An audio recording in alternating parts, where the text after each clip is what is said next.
গোবিন্দ জয় জয়, হে কৃষ্ণ গোবিন্দ হরে মুরারে, হে নাথ নারায়ণ বাসুদেব। গোবিন্দ জয় জয়, গোপাল জয় জয়, রাধা হরি গোবিন্দ জয় জয়, হে কৃষ্ণ গোবিন্দ হরে মুরারে, হে নাথ নারায়ণ বাসুদেব। গোবিন্দ জয় জয়, গোপাল জয় জয়, রাধা রমণ হরি গোবিন্দ জয়, হে কৃষ্ণ গোবিন্দ হরে মুরারে, হে নাথ নারায়ণ বাসুদেব। রাধে শ্যাম রাধে শ্যাম, শ্যাম শ্যাম রাধে রাধে, রাধে কৃষ্ণ রাধে কৃষ্ণ, কৃষ্ণ কৃষ্ণ রাধে রাধে, রাধে শ্যাম রাধে শ্যাম, শ্যাম শ্যাম রাধে রাধে, রাধে কৃষ্ণ রাধে কৃষ্ণ, কৃষ্ণ কৃষ্ণ রাধে রাধে, রাধে শ্যাম রাধে শ্যাম, শ্যাম শ্যাম রাধে রাধে, রাধে কৃষ্ণ রাধে কৃষ্ণ, কৃষ্ণ রাধে, রাধে শ্যাম রাধে শ্যাম, শ্যাম শ্যাম রাধে রাধে, রাধে কৃষ্ণ রাধে কৃষ্ণ, কৃষ্ণ কৃষ্ণ রাধে রাধে। गुरुर्ब्रह्मा गुरुर्विष्णु गुरुर्देवो महेश्वर, गुरुर् साक्षात् परो ब्रह्म तस्मै श्री गुरवे नमः। ओम सच्चिदानंद रूपाय गुरवे बुद्धिसाक्षिणे श्री हेमंताय वरिष्ठाय नमो कृष्ण कृष्णाय वासुदेवाय हरये परमात्मने, प्रणतक्लेशनाशाय गोविन्दाय नमो नमः। कृष्णाय वासुदेवाय देवकी नन्दनाय च नन्दगोपकुमाराय गोविन्दाय नमः। वसुदेवं सुतं देवं कंसचाणूरमर्दनम् देवकी परमानन्दं कृष्णं वन्दे जगत्। नवकुमार अध्याय তোমাদেরকে স্বাগত। धर्मक्षेत्रे कुरुक्षेत्रे समवेतायुत्सव, मामकाः पाण्डवश्चैव किं अकुर्वत सञ्जय। यत्र योगेश्वरः कृष्णो यत्र पार्थो धनुर्धरः, तत्र श्रीर्विजयो भूतिर्ध्रुवा नीतिर्मतिर्भुः। यदा यदा हि धर्मस्य ग्लानिर्भवति भारत, अभ्युत्थानमधर्मस्य तदात्मानं सृजाम्यहम्। परित्राणाय साधूनां विनाशाय च दुष्कृतां, धर्म संस्थापनार्थाय सम्भवामि युगे युगे। कर्मण्येवाधिकारस्ते मा फलेषु कदाचन मा कर्मफलहेतुर्भूमा ते सङ्गस्तु कर्मणि योगस्थः कुरु कर्माणि सङ्गं त्यक्ता धनञ्जय सिद्धः सिद्धो समो भूत्वा समत्वं योग उच्यते विहाय कामान्यः सर्वान् पुमांश्चरति निःस्पृहः निर्ममो निरहङ्कार शान्तिम् अधिगच्छति तमेव शरणं गच्छ सर्वभावेन भारत तत्प्रसादात् परं शान्तिं स्थानं प्राप्स्यसि शाश्वतम् विद्धि प्रणिपातेन सिद्धि प्रणिपातेन परिप्रश्नेन सेवया उपदेक्ष्यन्ति ते ज्ञानं ज्ञानिनः तत्त्वदर्शिनः श्रद्धावान् लभते ज्ञानं तत्परः संयतीन्द्रिय ज्ञानं लब्धा परां शान्तिम् अचिरेणाधिगच्छति कार्पणदोषोऽपहतो स्वभावो पृच्छामि त्वां धर्मसम्मूढचेताः यश्रेयसन्निश्चितं ब्रूहि तन्मे विश्वस्तेऽहं शाधिमां त्वां प्रपन्नः सर्वधर्मान् परित्यज्य मामेकं शरणं व्रज अहं त्वां सर्वपापेभ्यो मोक्षयिष्यामि मा शुचः चञ्चलं हि मनः कृष्ण प्रमाथि बलवदृढम् तस्याहं निग्रहं मन्ये वायुरेव सुदुष्करम् अशंसायं महाबाहो मनो दुर्निग्रहं चलम् अभ्यासेन तु कौन्तेय वैराग्येण च गृह्यते पत्रं पुष्पं फलं तोयं यो मे भक्तः प्रयच्छति तदहं भक्तप्रहितम् अस्नामि प्रयतात्मनः यत्करोषि यदस्नासि यज्जुहोषि ददासि यत्तपस्यासि कौन्तेय तत्कुरुष्व मदार्पणम् अनन्यश्चिन्तयन्तु मां ये जनाः पर्युपासते तेषां नित्यवियुक्तानां योगक्षेमं वहामि अपि चेत् सुदुराचार भजते मामनन्यभक् साधुरेव समन्त्यभ्य सम्यक् व्यवसेत अत्यः परतरं नान्यत् किञ्चिदस्ति धनञ्जय मयि सर्वमिदं प्रोतं सूत्रे मणिगणा इव दैवी हेषा गुणमयी मम माया दुरत्यया मामेव ये प्रपद्यन्ते मायामेतं तरन्ति ते জয় গুরু রাধেশ্যাম। আমরা ছিলাম শ্রীমদ্ ভগবদ গীতার দ্বাদশ অধ্যায়। দ্বাদশ অধ্যায়ের কি নাম? এগুলো আছে ভক্তি যোগ। দ্বাদশ অধ্যায়ের নাম হলো গিয়ে ভক্তি যোগ। সেই ভক্তি যোগের আমরা নবম শ্লোক কালকে দেখেছি আমরা, তাই না? নবম শ্লোক আমরা দেখেছি কাল না পরশু। আজকে আমরা দশম শ্লোক দেখব। আমার সাথে সাথে তোমরা উচ্চারণ করো। अभ्यासेऽप्यसमर्थोऽसि अभ्यासेऽप्यसमर्थोऽसि मत्कर्म परमो भव मत्कर्म परमो भव अभ्यासेऽप्यसमर्थोऽसि मत्कर्म परमो भव मदर्थम् अपि कर्माणि मदर्थम् अपि कर्माणि कुर्वन् सिद्धिं वाप्स्यसि कुर्वन् सिद्धिं वाप्स्यसि मदर्थम् अपि कर्माणि कुर्वन् सिद्धिं वाप्स्यसि अभ्यासेऽप्यसमर्थोऽसि मत्कर्म परमो भव मदर्थम् अपि कर्माणि कुर्वन् सिद्धिं वाप्स्यसि।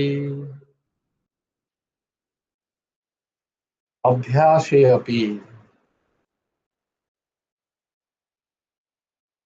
দেখো অভ্যাস কতটা কতবার আসছে। এইভাবে তোমরা চেষ্টা করো, এই তোমাদেরও যদি মাথায় আসে, ধরো কোনো একটা শব্দ বারবার গীতায় কোনো কোনো শ্লোকে আসছে, সেই সেই সেই শ্লোকগুলোকে এক জায়গায় লেখার চেষ্টা করো। হুম, সেই শ্লোকগুলোকে এক জায়গায় লিখো। যেমন ধরো শান্তি, অভ্যাস। শান্তি কথাটা কত জায়গায় তোমাদের এবার বলেছিলাম না, যে আমার তো মনে হয় গীতা গীতা গ্রন্থটা বোধহয় শান্তি গ্রন্থ। হ্যাঁ, শান্তির সন্ধান দেওয়ার জন্য গ্রন্থ। এত জায়গায় শান্তির কথা লেখা আছে, এইটা করো শান্তি পাবে, এটা করো শান্তি পাবে। হ্যাঁ, তো তাই না বলো? আমরাই তো দুটো শ্লোক পড়ি শান্তির জন্য, দুটো না, তিনটে চারটে শ্লোক পড়ি শান্তির জন্য। কি কি যেন শ্লোকগুলো, ছাড়ো, ওই সময় নেই আজকে। উম, তো পরাম শান্তিম, শাশ্বত শান্তিম, কত রকম আছে। হ্যাঁ, তো সেরকম দেখো আরো অনেক জায়গায় গীতায় আছে। তো আমার ইচ্ছা আছে ওই ওই সমস্ত শ্লোকগুলো এক জায়গায় করা। তো তোমরা আমাকে একটু হেল্প করতে পারো এইভাবে। আহ, যখনই তোমরা গীতা পড়বে, যেমন অভ্যাস, এই দেখো অভ্যাসটা কত জায়গায়, এখানেই দুটো জায়গায় লেখা আছে, তাই না বলো? আর অভ্যাস নিয়ে তোমরা 20টার মধ্যে একটা শ্লোক পড়ো, কি আছে বলো তো? অসংশয় মহাবাহ মনো দুর্নিগ্রহম চলম অভ্যাসেন তু কন্তেয়।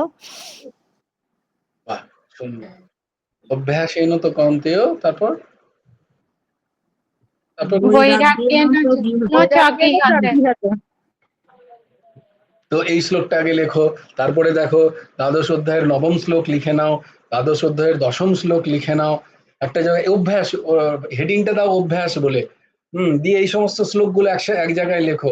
দেখবে সবাই আমরা ডক্টরেট হয়ে যাব, ডক্টর সোয়ানসো ইন গীতা জ্ঞান। আমাদের এটা একটা রিসার্চ, তাই না? আমাদের এটা একটা ল্যাবরেটরি। আমরা এই সমস্ত রিসার্চ করতে পারি কত রকম অভ্যাস নিয়ে।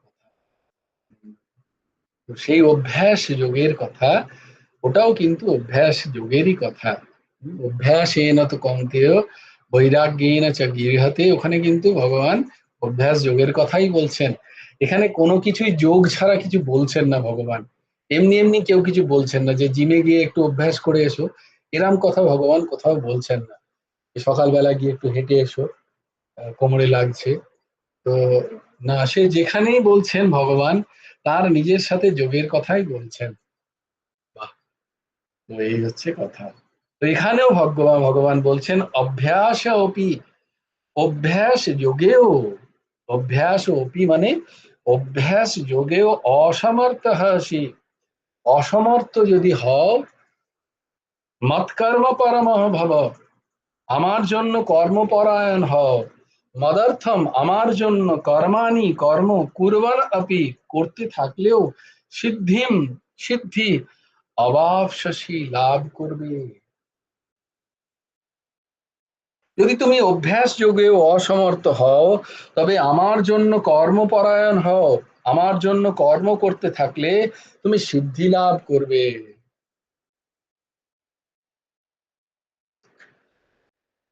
আদ্রি যে মাকে দেখে মনে হচ্ছে যে গরমের ছুটিটা পড়েছে এবারে। তাই না বল, আদ্রি জামা, গরমের ছুটি পড়েছে না? হ্যাঁ। সামার হলিডে হয়েছে। তুমি চান করনি? তুমি স্নান করনি? কেন মা?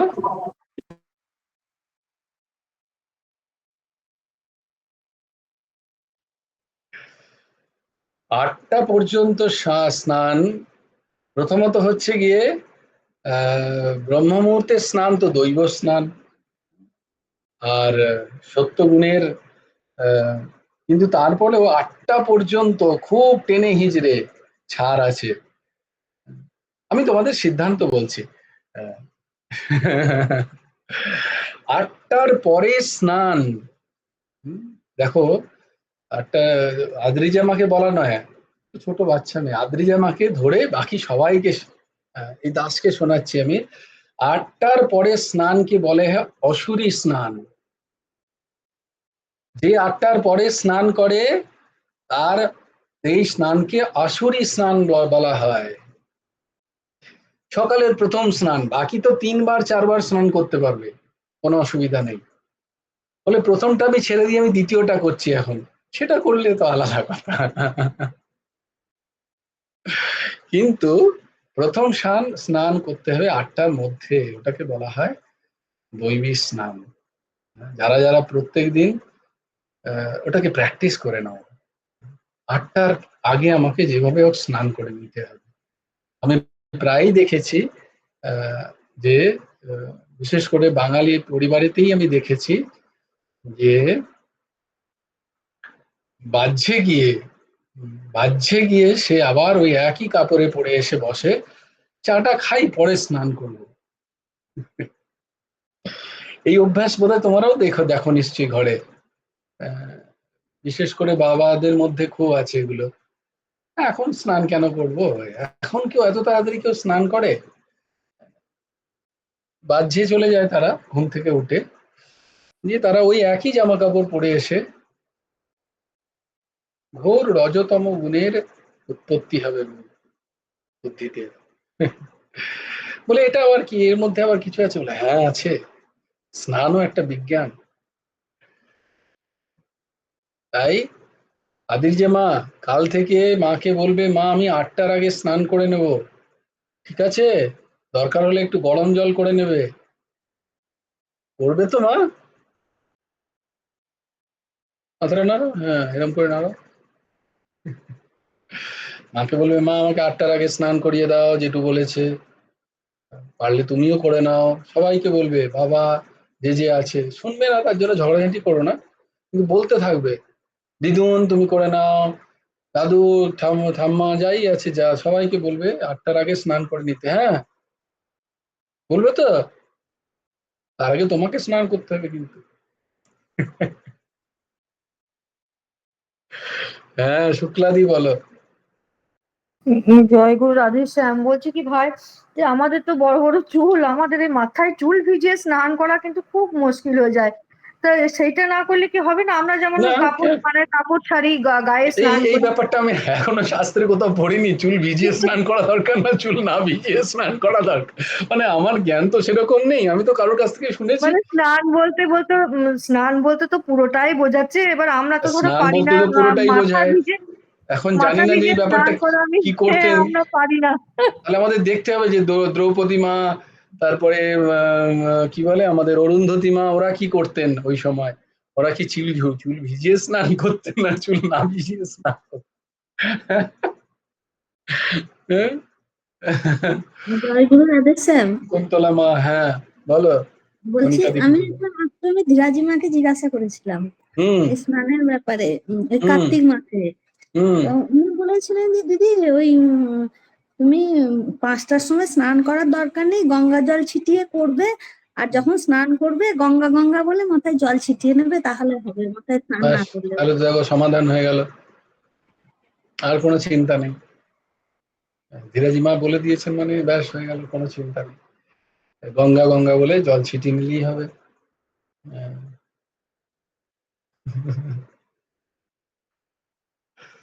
খুব সুন্দর, খুব সুন্দর। তো সেটা কিন্তু 8টার আগে করার চেষ্টা করো, গঙ্গা গঙ্গা বলে জল ছেটাও আর যাই করো, সেটা 8টার আগে করে দিলে ভালো।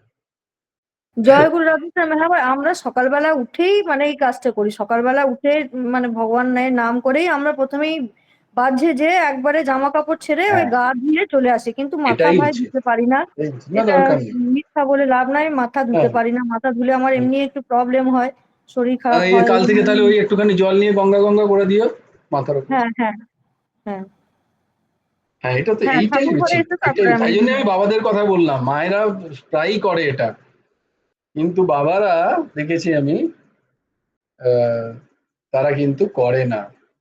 সকালবেলা স্নানটা মনে হয় যেন করলেই যেন মনে হয় যেন আমি স্কুল বয়ের মতো তাদের বোধ হয় আর কি, অহংকারে এত লাগে তাদের যে 12টা 1টা 2টোতে স্নান না করলে ঠিক ব্যাপারটা জমে না আর কি, ঘোর রজতম গুণের সঞ্চার হয়।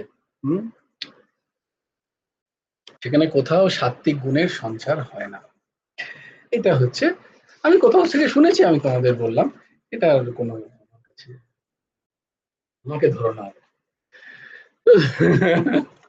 তো অভ্যাসে তাহলে যদি তো ভগবান এখানে কি বলছেন, যে যদি অভ্যাস যোগেও তুমি অসমর্থ হও, কারণ অভ্যাস যোগের আগের কথা বললেন তিনি, যে মজ্জা মయ్যা বিষ, মন করে নাও, শক্নোষি মহি স্থিরম, আমার যদি তুমি সমাধিতে অপারগ হও, তাহলে আমাতে তোমার মনকে স্থির করো এবং অভ্যাস যোগ করো, অভ্যাস যোগ করো, এমন কিছু করো যেটা আমার সাথে তোমাকে সবসময় যোগ সাধন। বলছি এটাও করতে পারছো না, এটা করতে পারছো না, আমার আমার পক্ষে সম্ভব হচ্ছে না, আমার পক্ষে পুজো হবে না, আমি পুজো করতে পারি না, আমার মন বসে না, আমি ধ্যান করতে পারি না, আমার সাধ্যায় আমার দ্বারা হয় না, আমার কাছে তো বই নেই, বা আমি তো পড়তেই পারি না, এরকম হতেই পারে, এরকম হতেই পারে। তো আমার পড়তে ভালো লাগে না, এসবের পরে যদি হয়, এই সমস্ত হচ্ছে মনকে লাগানো ভগবানের প্রতি। আমার গুরু সেবা নেই, এসবই হচ্ছে না কিছুই, আমার আশ্রম সেবা নেই, আমি যেতে পারি না হয়তো। ভগবান বলছেন কোনো চিন্তা নেই, কোনো চিন্তা নেই, তুমি যদি এই অভ্যাস যোগ না করতে পারো, অসমর্থ হও, অসি, তাহলে কি করো, মৎকর্ম পরমঃ, মৎকর্ম পরমঃ, আমার আমার জন্য কর্ম করো, তুমি যে কর্মটা করছো সেইটাই করো তুমি, কোনো চিন্তা নেই। তুমি ভাবছো যে আমার কর্মের জন্য আমি এগুলো করতে পারছি না, তাহলে তুমি যে কর্মটি করছো সেই কর্মটা তুমি আমার জন্য করো, আমার প্রসন্নতার জন্য করো। আমি চা করছি ঘরে, হ্যাঁ, বলে ওইটাই তুমি এই ভেবে করো যে আমি একটু প্রভুকে দিয়ে অর্পণ করে এটা পাবো, এবং বাকি যারা আছে যাদেরকে দিচ্ছি তারা সব প্রভুরই তারা প্রতিভু, আমার স্বামী, পুত্র, কন্যা, যদি কোনো মা করে, আর কোনো যদি বাবা করে, তাহলে আমার পত্নী, আমার পুত্র, কন্যা। বাবাদের তো এমনিতেই খুব ইগোতে লাগে যে স্ত্রী শুয়ে থাকবে আর আমি গিয়ে চা ধরবো মুখে, এটা সম্ভব কখনো? এটা তো হয়ই না, উচিত নয়। তো এটা তো কখনো হয় না, উল্টোটাই হয়, তাই জন্যই বারংবার মায়েদের জন্যই বলা কথা। খুব খুব সাধ্য সাধন করলে মায়েরা কখনো কখনো এই এই আরামটা পায়, যে তার প্রতি দেবতা তার তার জন্য সে শুয়ে আছে, তার প্রতি দেবতা তার জন্য চা করে এনে বলছে, ওঠো গো ওঠো গো, চা করে এনেছি। এটা অনেক সাধন করলে হয়, পতিদেবের দোষ নেই, কিন্তু যারা পাচ্ছ না তাদের পতিদেবকে দোষ দেবে না, তোমরা করনি তাই তোমরা পাওনি, এইভাবে ভাব নেবে। আমার বলার উদ্দেশ্য এইটা, তোমরা কিন্তু দোষ, তাই জন্য এবারে খুব খুব সেবা করো, যে যে স্তরেই আছো না কেন। কোনো বাবা শুনছো তার তার স্ত্রীকে সেবা করো, কোনো বেশিরভাগই মায়েরাই শুনছে, তাই মায়েরা এইসব কিন্তু দেখবে না, দোষ দেখবে না একদম, তাই খুব সেবা করো। দরকার হলে একটু পা টিপে দিয়ে দুবার ইয়ে করে দিয়ে যদি তোমাকে বলে, এরাম বলবে না এই চা এনেছি খেলে খাও, না খেলে না খাও, না না, হরিবল হরিবল, সাক্ষাৎ নারায়ণ জ্ঞানে, হ্যাঁ, তার পদসেবা করে তুমি লক্ষ্মী, আর তার পদসেবা করে তাকে ওঠাও, উঠিয়ে, হতে পারে সে চারটে কথা বলে দিল,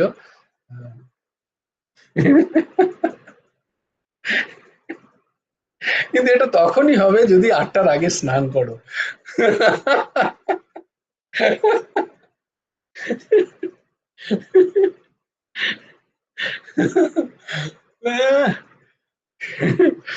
আমার যেন আর কোনো কাজ নেই, আমরা যেন বলে না মায়েরা, আমার কোনো কাজ নেই, তোমাকে ঘুম থেকেও ওঠাবো, চাও দেবো, আবার চায়ে চিনি হয়নি সেটাও বলবে, খেলে খাও, না খেলে না খাও। প্রথম দিকে খুব ভালো হয়, সঞ্জীব চট্টোপাধ্যায় বলেন যে কিছুদিন গেলেই পানের দশা হয়ে যায়। তো প্রথমে প্রথমে বলে একটু চা করো তো, তারপরে বলে একটু চা হবে কি, এই দশায় হয়, কারণ জানে যে সংসারে শান্তি রাখা চায়। তারপরে তারপরে বলে দেখো অনেকক্ষণ চা খাইনি, যদি একটু হয়, এরকম দশা হয়। কিন্তু তোমাদের ঘরে যেন এরকম না হয়, তোমাদের ঘরে যদি কখনো এরকম বাবারা বলে তোমাদের, তোমাদের যেন লজ্জা লাগে, ছি ছি ছি ছি ছি, আমি বলছি আমার সাক্ষাৎ নারায়ণ, সাক্ষাৎ ভগবান প্রতিদেব, তাকে এরম বলতে হচ্ছে? আমার কেন মনে একবার ভাব এলো না যে ওর মনের চাহিদা আমি শতক বুঝতে পেরে গেলাম যে এক কাপ চা বোঝার আগেই চাটা সামনে। তোমার চা খেতে ইচ্ছা করছিল না? এই নাও। দেখো তো সেই সংসারটা কিরকম হবে। হ্যাঁ, কত সুন্দর, কত স্বর্গের তুল্য হবে, তাই না? আমার এখানে একজন এখানে একজন গোর পেশেন্ট আছে, দাঁড়াও বলি। বলো। তোমরা শুনতে পাচ্ছ? হ্যাঁ।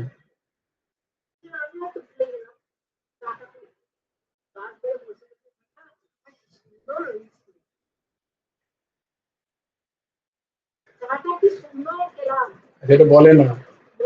আরে বলে তাহলে। ও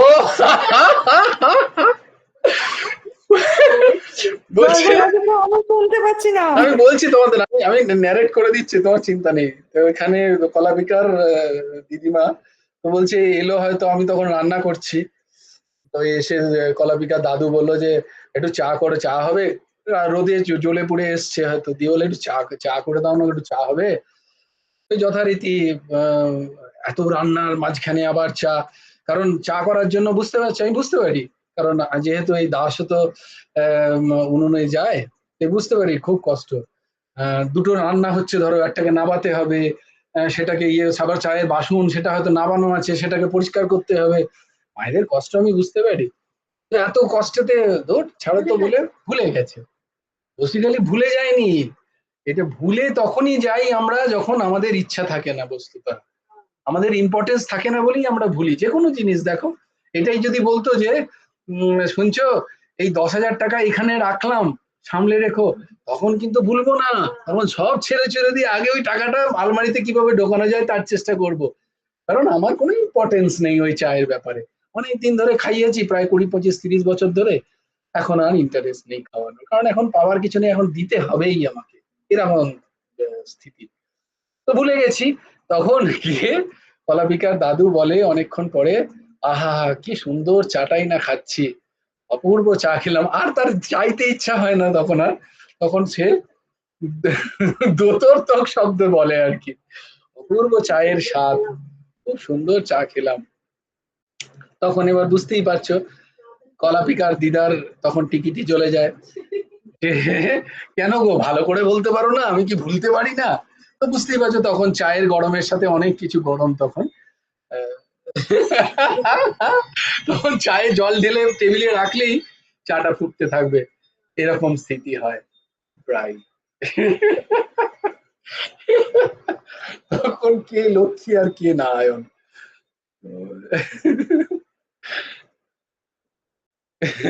কারণ দুজনেই কিন্তু 8টার আগে চান করেনি।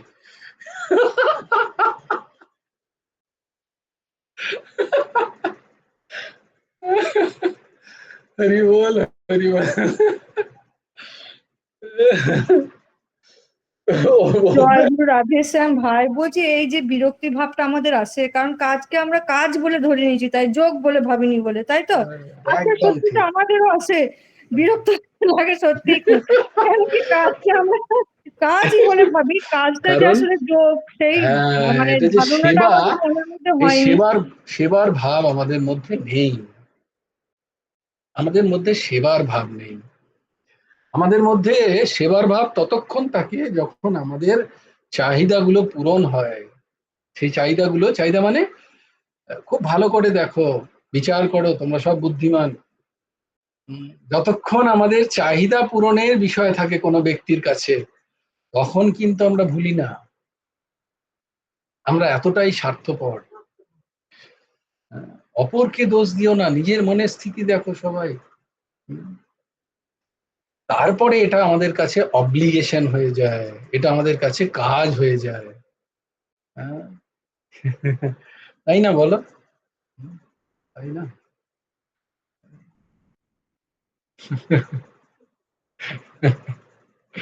বলে বড্ড সত্য দেখিয়ে দিচ্ছ তুমি, এইভাবে তো চলবে না।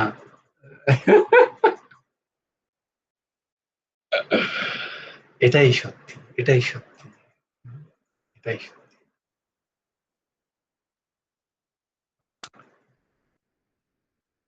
তো ভগবান বলছেন এখানে অভ্যাসে পদটির অর্থ হলো সেই আগের যে অভ্যাস যোগের কথা বলছেন তারই বলছেন, যে এই অভ্যাস যোগে অসমর্থ হবে সে কি করতে পারে, প্রত্যেকটা কাজ আজ থেকে প্র্যাকটিস করো, এটাই অভ্যাস, এটাই সাধনা, প্র্যাকটিস করো, এই ভেবে প্র্যাকটিস করবে যে কারোর ক্ষমতা নেই আমাকে কোনো কাজ বলার।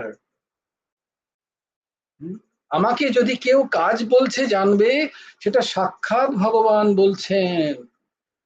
যদি ভগবানের প্রতি সেই বিশ্বাস থাকে, যদি গুরুদেবের প্রতি বিশ্বাস থাকে, জানবে গুরুদেব এসে চাইছেন আমার কাছে, চাই চান, এটা কারোর ক্ষমতা নেই, ওর এসে আমার কাছে চাইবে কেন, কেন চাইবে সে, এটা গুরু ভগবান এসে চাইছেন। আর সেখানে যদি আমি কখনো বকে দিলাম, করলাম না, আমি অবজ্ঞা করলাম, পরে যদি কখনো এই ভাব আসে, পস্তেও মনে মনে, ছি ছি ছি, প্রভু এলেন আমার কাছে চাইলেন আর আমি তাকে অবজ্ঞা করলাম। এই প্রভু যে কোনো রূপে আসতে পারেন, এই প্রভু কিন্তু যে কোনো রূপে আসতে পারেন এবং প্রত্যেক দিন আসেন, প্রত্যেকের কাছে আসেন, এর মধ্যে কোনো সন্দেহ নেই। আমরা বুঝতে পারি না, এটা আমাদের স্থিতির অভাবের জন্য। তিনি আমার স্বামী হয়ে আসতে পারেন, তিনি আমার পুত্র হয়ে আসতে পারেন, তিনি আমার পতি হয়ে, কন্যা হয়ে আসতে পারেন, আমার বন্ধু বান্ধব আত্মীয় স্বজন, আমার অফিসের কলিগ, যে কোনো রূপে তিনি আসতে পারেন।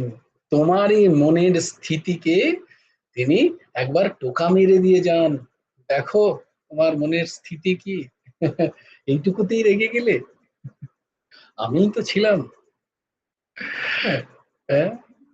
এইটার প্র্যাকটিস, এইটার অভ্যাস বারংবার বারংবার, এটা করতে থাকলে দেখবে আমাদের মধ্যে দীনতা আসবে। হতে পারে তোমার অসমর্থতায় তুমি করতে পারছো না, কিন্তু তাকে তুমি অপমান করবে না বা তাকে তুমি দুচ্ছাই করে তাড়িয়ে দেবে না, তার কাছ থেকে সময় চাইবে, তাকে অতি বিনম্রতার সাথে বলবে। এটা হচ্ছে স্থিতি, এটা স্থিতি। কারণ আমারই প্রভু কোনো না কোনো রূপে এসছেন, এটা হলো অভ্যাস। প্রত্যেক কর্ম প্রভুর কর্ম, প্রত্যেক কর্ম ঠাকুরের কর্ম, এই ভাব। তাই জন্য ভগবান এখানে বলছেন যে প্রত্যেক কর্ম তুমি আমার জন্য করছো, এইরকম করো, এইরকম ভাবে করো। আমি রান্না করছি, আমি ভগবানের জন্যই করছি, কারণ যারা খাবে তারা সাক্ষাৎ ভগবানের জন, এই ভাব। আমি দোকানে বসেছি, যে সমস্ত কাস্টমার আসছে তারা সত্যিই ভগবান, তারা সত্যি সেই তার সাথে ব্যবহারটা সেইভাবে করো। মূলত তোমার অন্তঃকরণের বৃত্তি তুমি কিভাবে তার সাথে ব্যবহার করছো, এইটা বলছেন ভগবান। যাহা কর্ম করছো সেটা আমার জন্য করছো, এরকম ভাবো। তুমি নিজেকে কর্তা ভেবো না, আমার জন্য করছো এটা ভাবো। ওর জন্য করেছি এটা কখনো ভেবো না যে ওর জন্য আমি করলাম, না না, আমি কারোর জন্য করিনি, এই কর্ম আমি ভগবানের জন্য করেছি। আর তাই জন্য যদি কারোর জন্য করো, তার কাছ থেকে কিছু চেয়েও না কখনো। যদি এই ভাব থাকে আমার নিরন্তর যে আমি তো ভগবানের জন্য করেছি, আমাকে ভগবান দেবেন, তাই কোনো ব্যক্তির কাছ থেকে আমার কোনো আশা নয়। আমি ওর জন্য এত করলাম আর ও আমার সাথে এরম করলো, ফেঁসে গেলে।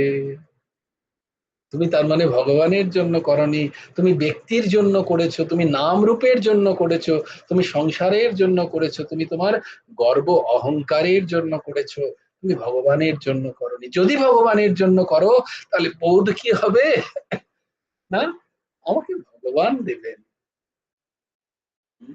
সেদিন একটা দারুণ কথা একজন বললেন যে শিখ সম্প্রদায়ের একটা কথা আছে যে নেকি কর আর দরিয়া মে ডাল। শিখ সম্প্রদায়ের এই কথা, নেকি মানে হচ্ছে সবার জন্য উপকার কর, ভালো কর, পুণ্য কর্ম কর, আর দরিয়া মে ডাল মানে সমুদ্রে ফেলে দে, মানে সমুদ্রে ফেলে দে মানে ভুলে যা, নেকি কর মানে পুণ্য কর আর ভুলে যা, সবার উপকার কর, উপাসনা কর আর ভুলে যা সঙ্গে সঙ্গে, এটা হচ্ছে এর মানে, নেকি কর আর দরিয়া মে ডাল। তো এখন বলছে যে এখন কি হয় না, নেকি কর আর ফেসবুক মে ডাল। তো যে যে কোন একটু ভালো কাজ করছে, হয়তো গোমাতাকে একটা কলা খাওয়াচ্ছে, এই যে সেলফি সেলফি তুলে ফেসবুকে দেখো আমি গোমাতাকে খাওয়াচ্ছি। কেউ হয়তো কোনো কাউকে দান করছে কিছু, দেখো আমি দান করছি। তো হয়তো সৎসঙ্গ করছে, দেখো আমি সৎসঙ্গে আছি। নেকি কর और फेसबुक में डाल। तो ये स्थिति हो गया अभी आजकल। তো দারুণ একটা কথা সেই মহাত্মা বলছেন, চিন্ময় মিশনের এক মহাত্মা খুব সুন্দর বলেন, খুব উচ্চকোটির মহাত্মা। তো মত কর্ম পরায়ণ, যা কর্ম করছো সেটা ভগবানের জন্য করছো, তোমার ইষ্টের জন্য করছো, তোমার গুরুদেবের জন্য করছো, এই করে সেখান থেকে আসার কথা, সেখান থেকে কিছু পাবার ইচ্ছাকে সঙ্গে সঙ্গে ভুলে যাও। কারণ এই বাক্যে দৃঢ় রাখো, দরকার হলে লিখে রাখো, হ্যাঁ, জগৎ মজুরি দিতে হয়ে কেউ রাখে ভগবান। আরে যে কোনো কাজ যদি আমি জগতের জন্য করি, সে আমাকে একটু মজুরি দেয়। আর ভগবানের জন্য আমি কর্ম করছি, ভগবান আমাকে তার মজুরি দেবেন না, এটা কখনো হতে পারে? হ্যাঁ, কাদের কাদের কাছে গুরুদেবের এই নাম লেখার খাতা আছে? তাদের কাছে কাছে কে কে সংগ্রহ করেছে? এখানে যে দুজন আছে তাদের কাছে আছে, কলাপিকার কাছে আছে, কলাপিকা দিদার কাছে আছে, শুক্লাদির কাছে আছে। আর কার কাছে আছে? আর কারোর কাছে নেই? পারলে সবাই সংগ্রহ করো, গিয়ে চাইতে হবে, নাহলে কেউ দেবে না তোমাকে। এটা এটা গিয়ে মহাশ্বেতা মায়ের কাছে চাইতে হবে অতি বিনম্রতার সাথে, আমি প্রত্যেকদিন নাম লিখি, আমাকে একটা খাতা দাও। তো এখানেই লেখা আছে, তুলসী ভজিয়ে নাম সুজান, জগত মজুরি দে তো হ্যায় কেউ রাখে ভগবান। এই ভগবানের জন্য যদি কর্ম করো, তাহলে তোমাকে ভগবান দেবেন। এইসব প্রাকৃত মানুষরা তোমায় কি দিতে পারেন বলো না? তাদের কি ক্ষমতা আছে তোমাকে দেওয়ার? তাদের কোনো ক্ষমতা আছে কি? দেওয়ার ক্ষমতা আছে ভগবানের। কারণ এই জগৎ, সমস্ত বিশ্ব ব্রহ্মাণ্ডর অধিপতি তিনি। তিনি চাইলে তোমাকে কিনা দিতে পারেন। একবার ভেবে দেখো তো, কতটা লাভের ব্যবসা। আমি ভগবানের জন্য কর্ম করছি, আমি কারো কোনো ব্যক্তির জন্য কর্ম করছি না, এবং আমার আশা একমাত্র ভগবানের কাছে, আমার আশা গুরুদেবের কাছে, আমার আশা কোনো ব্যক্তির কাছে নেই। এরা মরণ ধর্মী সবাই, আজ আছে কাল নেই। কার কাছ থেকে আশা করছো? আশা এক গুরু জি কা। না গাইবো না, আমার কাজ হচ্ছে। জয়গুরু রাধে স্যার, এই গানটা আমি আজকেই বাংলাতে লিখেছি। Very good, very good. পরে শুনবো। জয় জয় শ্রী রাধে, জয় জয় শ্রী সীতারাম, হর হর মহাদেব। ভজ গুরু হেমন্ত দেব রাধে শ্যাম, জপ হরে কৃষ্ণ হরে রাম। জয় গুরু রাধে শ্যাম, রাধে শ্যাম রাধে শ্যাম, শ্যাম শ্যাম রাধে রাধে, রাধে কৃষ্ণ কৃষ্ণ কৃষ্ণ রাধে রাধে। জয় গুরু রাধে শ্যাম। শ্রী গুরার্পণমস্তু, শ্রী হেমন্ত দেবার্পণমস্তু। সবাই ভালো থেকো, সুন্দর থেকো, সুস্থ থেকো। কালকেও